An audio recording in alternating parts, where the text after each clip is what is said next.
আজ পর্যন্ত কোনোদিন মুসলমানদের উৎসব শবে বরাত একটা হিন্দু মসজিদে দেখার জন্য আসলো না। মুসলমানদের উৎসব শবে কদর একটা হিন্দু কোনোদিন চাওয়ার জন্য আসলো না।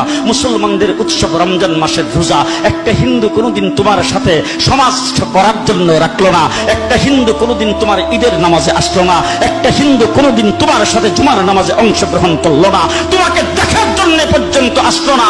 তার কারণ হলো হিন্দুরা মনে করে এটা মুসলমানের উৎসব, আর তুমি মুসলমান হইয়া হিন্দুর দুর্গা পূজায় কিভাবে গেলা? তোমার কি হয়ে গেল? তোমার কি লজ্জা শরম তুমি ধুয়ে ফেলে দিয়েছো? তোমার কি কোনো লজ্জা শরম নাই? লজ্জা শরম নাই। আবার কি সুন্দর বলতেছ, ধর্ম যার যার উৎসব সবাই। হাই হাই হাই, ও মুসলমান যুবকেরা ভালো করে শোনো, ধর্ম যার যার উৎসব সবাই, তাইলে বিয়া যার যার বউ তো সবাই। জি, বিয়ে যার যার বউ সবার, পুষ্কুনি যার যার মাস সবার, গাছ যার যার ফল সবার, ক্ষেত যার যার ফসল সবার, দোকান যার যার মাল সবার।